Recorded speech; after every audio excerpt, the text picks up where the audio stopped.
जैसा प्रश्न होगा वैसे ही उत्तर भी आ रहा है।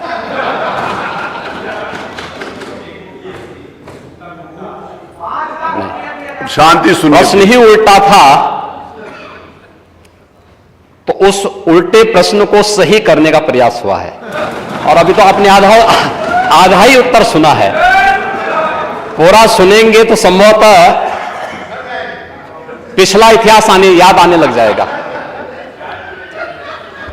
महोदय, माननीय सदस्य ने बहुत महत्वपूर्ण मुद्दे की ओर ध्यान आकर्षित किया है और सरकार इसको लेकर के पहले से ही अवेयर थी। अंतर विभागीय समन्वय से संचारी रोग नियंत्रण के लिए आपने केवल डेंगू की बात की है। जब वेक्टर बॉर्न डिजीज की हम बात करते हैं तो केवल डेंगू उसमें नहीं आता है। वर्मा जी, आप तो चिकित्सा शिक्षा के मंत्री रहे हैं ना, तो केवल डेंगू नहीं आता उसमें, मलेरिया भी है, चिकुनगुनिया भी है, कालाजार भी है। इन सभी से संबंधित वेक्टर बॉर्न डिजीज हो या फिर वाटर बॉर्न जल जनित हो या फिर विषाणु जनित कोई भी बीमारी हो, इनके उपचार के लिए सरकार के स्तर पर एक समन्वित प्रयास किया गया है। और उस समन्वित प्रयास को ही हम लोगों ने संचारी रोग नियंत्रण का एक विशेष अभियान वर्ष में 3 बार चलता है ये कार्यक्रम, जिसमें पहले 15 दिन संचारी रोग के लिए अवेयरनेस के साथ साथ अंतर विभागीय समन्वय से स्वास्थ्य विभाग नोडल विभाग होने के नाते सभी अन्य विभागों के साथ समन्वय के माध्यम से इन कार्यक्रमों को नियंत्रित करता है।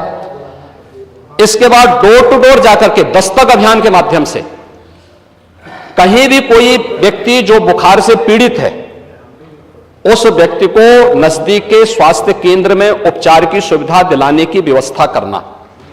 उत्तर प्रदेश 25 करोड़ की आबादी का राज्य है और स्वाभाविक रूप से अलग अलग क्लाइमेटिक जोन होने के नाते अलग अलग क्षेत्र में अलग अलग प्रकार की बीमारियां देखने को मिलती हैं। जैसे आप ईस्टर्न यूपी से चलकर के नेपाल की तराई से लेकर के सहारनपुर तक देखेंगे तो इंसेफ्लाइटिस से पूरा क्षेत्र प्रभावित था। अगर आप बरेली और बदायूं और उसके आसपास के क्षेत्र को देखेंगे तो ये क्षेत्र मलेरिया से ज्यादा संक्रमित रहता था। वाराणसी से लेकर के प्रयागराज, लखनऊ, कानपुर होते हुए अगर आप फिरोजाबाद, आगरा तक पहुंचेंगे तो ये पूरा क्षेत्र डेंगू से प्रभावित है। अगर बुंदेलखंड क्षेत्र में अगर आप देखेंगे तो ये क्षेत्र चिकुनगुनिया से प्रभावित है। बिहार से सटे हुए जो हमारी सीमाएं हैं वहां पे हम देखेंगे तो कालाजार इन क्षेत्रों में ज्यादा प्रभावी रूप में देखने को मिलता था। और सरकार के द्वारा जो समन्वित प्रयास किया गया है, आपने केवल डेंगू की चर्चा की, बीमारी डेंगू पूरी तरह नियंत्रण में है और सरकार के द्वारा समय पर उठाए गए कदमों का परिणाम था। एक प्रकार का ये फ्लू हो गया है, फ्लू है, आता है, इसका एक अपना एक साइकिल इसका होता है।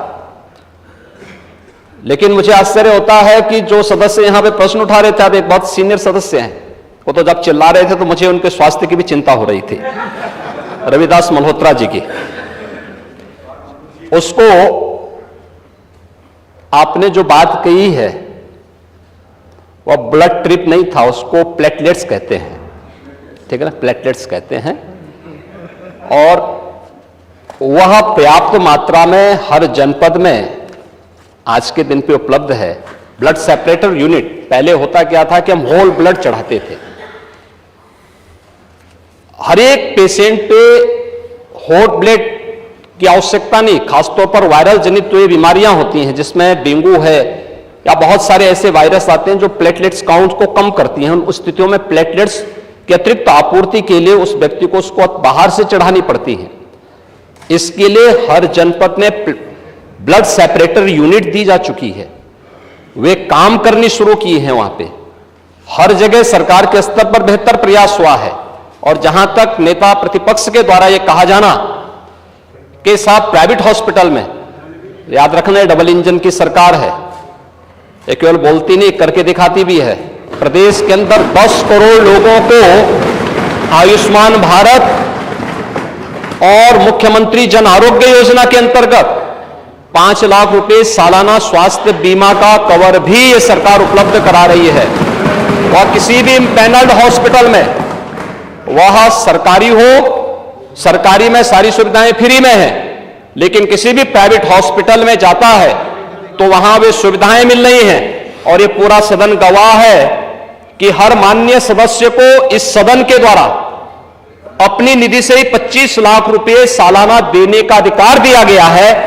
और यही नहीं, मुख्यमंत्री राहत कोष से हम चेहरा देख करके पैसा नहीं देते हैं। कोई भी व्यक्ति जो भी आवेदन करता है, कोई भी पीड़ित हो, उसकी जाति, उसका मत, उसका मजहब नहीं देखा जाता है, बल्कि वो पीड़ित राज्य का नागरिक है।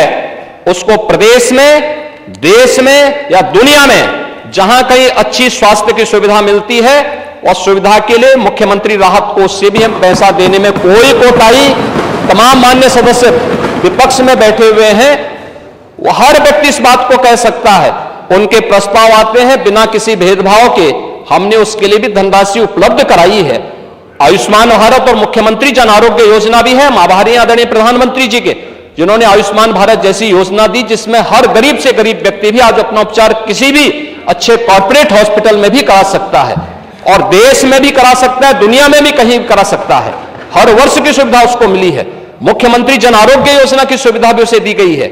इसके अलावा माननीय विधायकों को भी 25 लाख रुपए तक खर्च करने का अधिकार दिया गया है, और इसके साथ ही मुख्यमंत्री राहत कोष भी उसके लिए उपलब्ध है। इसलिए समस्या केवल इस बात की नहीं कि हम समस्या के समाधान की ओर जाएं, समस्या केवल हर मुद्दे का राजनीतिकरण करके समाज में अव्यवस्था पैदा करना, लोगों में असंतोष पैदा करने का जो कुत्सित प्रयास किया जाता है, वो तो कोरोना कालखंड में भी लोगों ने देख लिया था, जब आप लोग बहका रहे थे लोगों को कि वैक्सीन मत लगाना, ये मोदी वैक्सीन है, और लोगों को गुमराह कर रहे थे।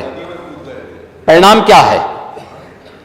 मोदी जी के शासनकाल में, उनके मार्गदर्शन में हमारे वैज्ञानिकों के द्वारा बनाई गई दोनों वैक्सीन दुनिया की सबसे प्रभावी वैक्सीन है। दुनिया के अंदर तमाम देशों में कोरोना महामारी के मामले बढ़ते हुए दिखाई दे रहे हैं। भारत में कोरोना कंट्रोल है, और उत्तर प्रदेश में भी पूरी तरह नियंत्रण में है, कहीं कोई समस्या नहीं है। सरकार आपके द्वारा उठाए गए मुद्दों पर पूरी तरह सतर्क है, और अब तो इसके मामले वैसे भी समाप्ति की ओर है।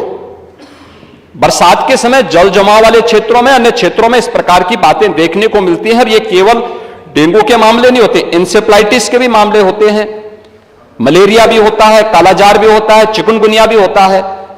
तो आपकी जानकारी के लिए, हो सकता है कि काफी दिन हो गए मंत्री पद से हटे हुए, तो आप भूल गए होंगे, तो आपके संज्ञान में लाने के लिए हमने दिया था।